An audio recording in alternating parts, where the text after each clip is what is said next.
con respecto a Eratóstenes, justamente. Lo que no nos cuentan de Eratóstenes, porque ellos en la historia oficial nos plantean como que fue la primera persona que determinó que la Tierra era esférica y que tenía un radio de 12.000 kilómetros de diámetro. El punto es que, claro, así nos lo explican en la escuela y, ojo, también en la universidad lo explican de esa manera. Ahora, lo que no te dicen es lo siguiente. Por ejemplo, Eratóstenes, él asumía, porque en esa época nadie tenía ningún incentivo para creer que la Tierra era esférica y menos que estaba rotando. Eratóstenes, lógicamente, a pesar de querer calcular eso, era geocéntrico. El tipo no es que pensaba que era una esfera, pero que además rotaba alrededor del Sol, sino que él mantenía la postura de, bueno, el Sol se mueve arriba nuestro, que es lo que todos vemos básicamente, y nadie pudo comprobar lo contrario. Pero después lo que no te dicen es, primero, Eratóstenes, en esa época, ni siquiera contemplaba lo que es la refracción atmosférica. Por lo tanto, vos no podés triangular el Sol, porque para nosotros vivimos como abajo del agua. Es como vos estar abajo del agua y vos ves una luz reflejada en la última capa del agua. Vos no podés determinar dónde está el objeto físico. Vos estás viendo la reflexión en el agua, pero vos no podés triangularlo. Después, lo trianguló de Alejandría a Siena, que hay 600 kilómetros. Obviamente, en esa época 600 kilómetros no era algo que levantabas el tubo y decías, che, maestro, ¿dónde? Supuestamente usó el equinoccio el mismo día. Pero el tema, ¿cuál es? El tema es que él tuvo que contemplar y considerar algo que jamás en la observación se demostró, que es que los rayos del Sol entran paralelos. O sea, cuando vos ves al Sol y vos ves los rayos del Sol siempre están en ángulo. Por lo tanto, si vos usás la trigonometría, los ángulos te llevan a la fuente de luz. Y la fuente de luz habla de un Sol cercano. Ni siquiera Eratóstenes determinó que el Sol estaba a 150 millones de kilómetros, algo que jamás se demostró tampoco. Lo de Eratóstenes depende del principio científico que vos querés demostrar. Si vos querés demostrar que la Tierra es esférica, podés hacer un montón de planteos, pero el problema ¿cuál es? Los rayos no entran paralelo. En esa época no se podía, 600 kilómetros de distancia era bastante complicado poder sacar cálculos. No contempló la refracción atmosférica. Nadie lo midió en estadios, porque en esa época no existía ni el kilómetro. O sea, el tipo dijo, la Tierra tiene 65.000 estadios, porque tomaban en cuenta un estadio griego. Sí, te pones a estudiar y es toda una historia de fantasía muy compleja de creer realmente. Si yo tomo el mismo experimento, pero mi objetivo es demostrar la distancia al Sol, tomo las cosas como las observo, que es un principio científico. Tomo el Sol cercano, tomo los rayos oblicuo y saco el cálculo a la distancia del Sol y es el mismo experimento con la misma matemática. No nos dicen eso en la escuela para no hacerte pensar que podría ser que el Sol esté donde nosotros lo vemos, claro, cercano. Lo que vos decís de los vuelos es un tema que está muy estudiado, incluso Argentina tuvo un vuelo, el único vuelo, digamos, transpolar, que es el de la aerolíneas argentina, lo hizo Argentina en el año 2014. Pasan a 3.000 kilómetros de la costa del Polo Sur entre comillas. El punto es así, una figura, o sea, lo dice la renga, ¿no? Aunque el mundo termine en un círculo y el principio de dónde partir. Vos para dar la vuelta al mundo, en un círculo la das. De hecho, por eso se llama circunnavegación. Entonces, este es el mapa de la Tierra, mirá. Claro. Con esto se te va a aclarar la duda. Quiere decir de que en la aviación estamos volando en círculos sobre un plano. Aeroplano se llama el avión. Claro, aeroplano, exactamente. Y la profundidad que tenemos comprobada científicamente fue desde el año 1984 a 1987, el gobierno ruso hizo, avalado por otros gobiernos también, hizo un experimento que se llama el Pozo Kola. Es el pozo, o sea, la perforación más profunda que se hizo. ¿Más que la fosa de las Islas Marianas? Exacto, no solamente más, sino justo 2 kilómetros más. Las fosas Marianas tiene 10. Sí. En tierra hay 12 kilómetros de profundidad. Entonces vos tenés como un bowl, en donde tenés 2 kilómetros de tierra para sostener, entre comillas digo sostener, el agua. Es como que hay un borde de tierra. A lo que voy es esto, ese es el pozo más profundo que se hizo. Y apenas de un par de centímetros de diámetro, y las máquinas no pudieron perforar más de lo duro que se había vuelto. Que es el lecho, el lecho rocoso, sí, que en realidad debería haberse vuelto más blando, porque supuestamente hay un núcleo. ¿Por qué no llegamos al borde que hay después de Antártida? El punto es que vos en la Antártida está totalmente burocratizada, vos no tenés libre investigación en la Antártida, y todas las bases militares de la Antártida están en la costa.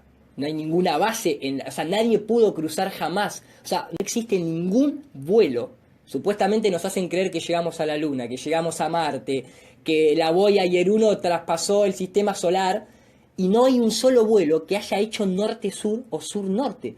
Todos los vuelos van de este a oeste. Bueno, tal cual, pero es un círculo. Claro, ¿qué es esto? O sea, vos siempre navegás de esta manera. Vos siempre navegás así. Y cuando llegás a la Antártida, más allá de todas las trabas burocráticas que hay y todo el verso, o sea, es en el único, vos pensás que es el único tratado que los países no rompieron nunca, a pesar de ser enemigos supuestamente en tierra. Vos decís, ¿qué pasa? O sea, hasta Corea del Norte, ¿entendés? O sea, no tiene problema la Antártida. Vos decís, ¿qué pasa? O sea, en el resto del mundo nos dibujá la película de que son todos enemigos. Ahí entra toda una cuestión de guita. ¿Sabés cuánto sale un satélite poner en órbita? Y es un show. Es un show literal. La mecánica de los fluidos, la mecánica de los fluidos hace que el agua siempre encuentre su nivel. Es imposible, no hay demostración científica que el agua se curve. Entonces vos decís, ¿cómo en una pelota del tamaño de la Tierra va a estar todos los mares? ¿La gravedad? No, porque no está demostrada, es teoría de la gravedad, es ley de Newton y es teoría de la gravedad. La teoría de la gravedad supuestamente es totipotencial, ¿sí? O sea, que atrae todo al centro. Yo poco loco algo acá, es el piso baja. Obvio, ¿sabes por qué? Porque hay algo que Arquímedes lo dejó totalmente hecho, demostrado, y hoy en día se sigue utilizando, se llama densidad. Si vos sos más denso que el medio en el que te encontrás, te vas para abajo, y si sos más liviano te va para arriba. Por ejemplo, ¿por qué la fuerza de gravedad no hace que un globo de helio caiga para abajo? ¿Qué fuerza lo tira para arriba? El tema es, hay densidad, hay tablas de densidades, ¿sí? El aire es un fluido, el agua también y el gas también.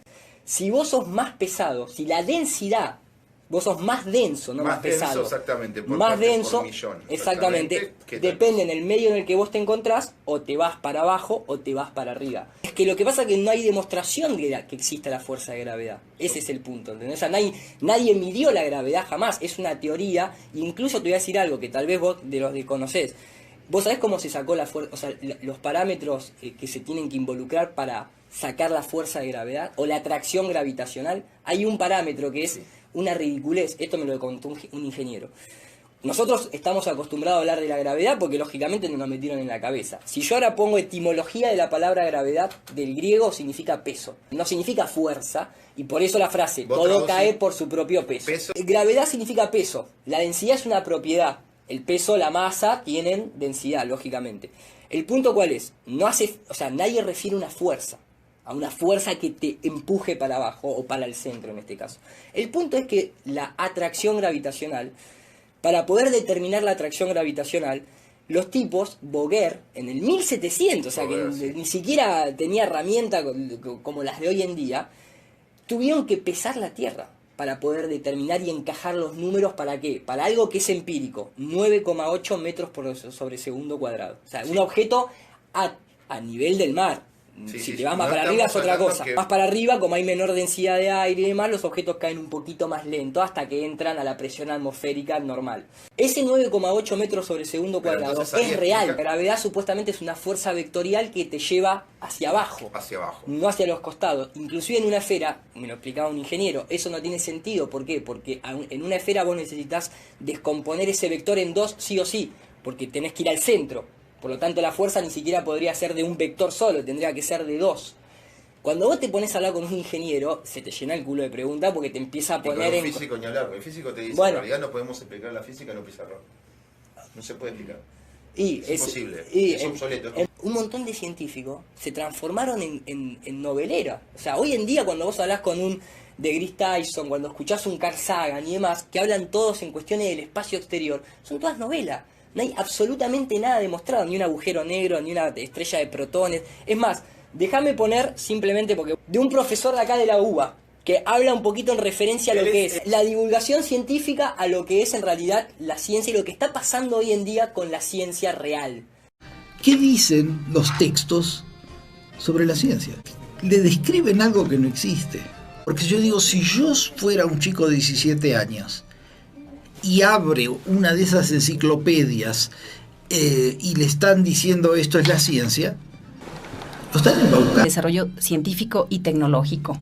Siempre has tenido la inquietud, quiero que lo compartas esto con nuestros amigos que nos están escuchando, de divulgar la ciencia, ¿sí? De hecho, tú dijiste, no me presenten, por favor, como divulgador de la ciencia, preséntenme como ensayista. Yo soy un científico profesional que me gano la vida investigando sobre fisiología celular y molecular. Lo que hago es ver cómo las células se ponen de acuerdo entre ellas para hacer un ojo, un túbulo renal y demás, que se dicen molecularmente hablando. Bueno, entonces me puse a ver, por eso digo lo del ensayo y no la divulgación, qué dicen los textos sobre la ciencia. Por ejemplo, si un muchacho de 17 años quiere ver qué es la ciencia y va a una enciclopedia promedio, le describen algo que no existe. Es como que se inventó un puchimbal que le llaman ciencia para que le peguen, le digan y todo. Entonces, ¿qué conceptos erróneos has encontrado de la ciencia? Bueno, mira, en primer lugar que dicen ciencia, pero no presentan a la ciencia qué es la ciencia, sino que para hacerla más atractivo presentan curiosidades sobre la ciencia, ¿te das cuenta? Y entonces dice, ¿sabía usted que si una persona saltara como una pulga se podía saltar la torre latinoamericana? Y otro te dice, ¿sabía usted que hay estrellas tan densas que un balde de ellas podría pesar más que la Tierra? Entonces la gente pasó a tener la idea de que los científicos somos tarados que nos entretenemos buscando cosas raras. Y ahora me viene con que, ¿sabía usted que un agujero negro se puede comer toda una galaxia? Se pasa como curiosidades estúpidas de circo, ¿no es cierto?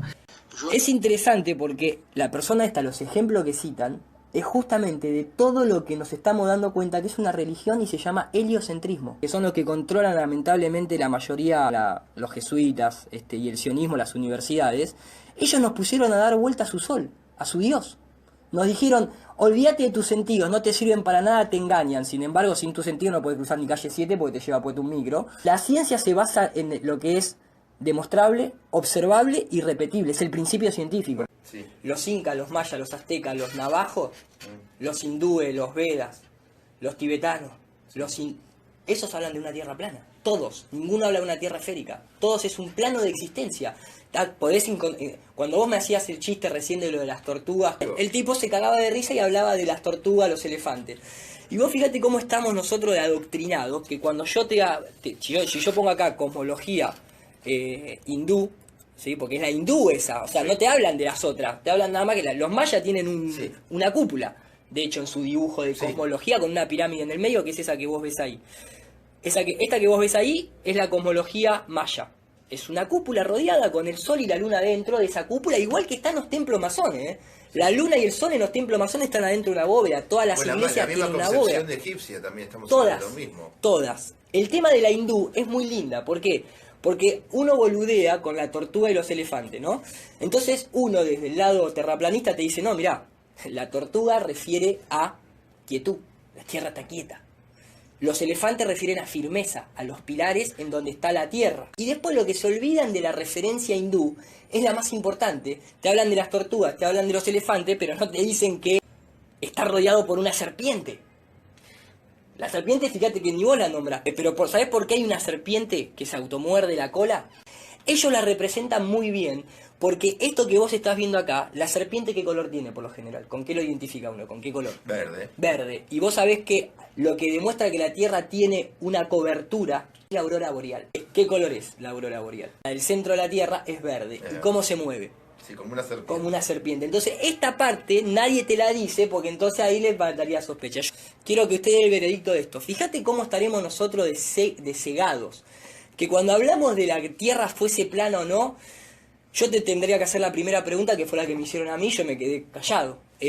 Mira, maestro, si vos querés discutirme si la Tierra es o no de una manera, vos sabés qué fórmula es, qué ecuación es, por lo menos para poder saber a qué altura tenés que elevarte para saber si el horizonte es curvo, porque uno tiene la imagen de que tenés que irte a la loma del culo, ¿no? Mentalmente vos ahora, sí. ¿Qué número dirías que tenés que elevarte para saber realmente que la Tierra es curva? No me acuerdo. No. Creía, por desconocimiento, que uno tenía que realmente irse muy arriba para demostrar que si la Tierra mide 12.000 kilómetros de diámetro, como determinó Eratóstenes, yo digo, bueno, te tenés que ir muy arriba para ver si el horizonte es curvo. Por eso nosotros no lo vemos. Hasta que vos hacés las cuentas matemáticas. Por ejemplo, si vos hoy en día entrás hasta la revista Muy Interesante, creo que es una revista que todos conocemos, Como la Tierra dijeron que tenía 12.000 kilómetros de diámetro, no te puedes escapar de las matemáticas. Los tipos tienen que decirte la verdad numéricamente. Sí. ¿Que cuál es? Para ver bien la curvatura terrestre, no hace falta elevarte más de 20 kilómetros de altura. 20 kilómetros de altura no es nada. No es nada. Nada. Ahí mencionan a los 10 kilómetros de altura, que es a la altura que viaja un avión comercial. En un avión comercial vos deberías ver un poquitito, pero es muy difícil. Pero deberías ver una pequeña curva. Nadie jamás lo vio en un avión. La gente que tiene la percepción de haberlo visto es porque el vidrio es plexiglas y te curvea los bordes. Está todo analizado, demostrado y demás. Pero a los 20 kilómetros sí deberías poder ver la curvatura. Entonces, ¿qué empezaron a hacer una serie de ingenieros? Esto. Basándose en la matemática, los tipos lo que empezaron a hacer es tirar cámaras a 40 kilómetros de altura. A 40 kilómetros de altura. Y el horizonte es totalmente recto. Acá ya debería haber una curva de varios grados. Sí. Una curva de más de 4 grados. Lo cual tendría que ser totalmente perceptible. El punto es el siguiente. El ojo o cualquier... ¿Eso que se ve ahí sería el sol? Eso es el sol, que está acá nomás. Físicamente, la óptica, por matemática también, te dice que todas las imágenes, sean del ojo humano, o de un lente, o de un telescopio, o de una cámara de fotos, por limitante, resulta, obviamente, en un círculo de visión, en un ángulo, no en una esfera. Entonces, cuando uno ve el horizonte así, es recto, pero lo que pasa es que la cámara no llega a enfocar más, y por lo tanto vos ves algo circular. El sol de lejos, allá, iluminando el día de la Tierra, y el globo acá, en la parte nocturna de la Tierra. Eso en una Tierra esférica, olvidate. Mirá, sol, punto cenital de luz. El sol está acá y el punto cenital de luz está acá. Esto supuestamente para la ciencia... Es imposible. Para la ciencia oficial esto está a 150 millones de kilómetros. Claro. ¿Entendés? Vos decís, ¿qué está pasando? Fíjate, mirá este. Directamente. 3.000 kilómetros de distancia. 3.000 kilómetros de distancia. Totalmente recto. Es muy interesante.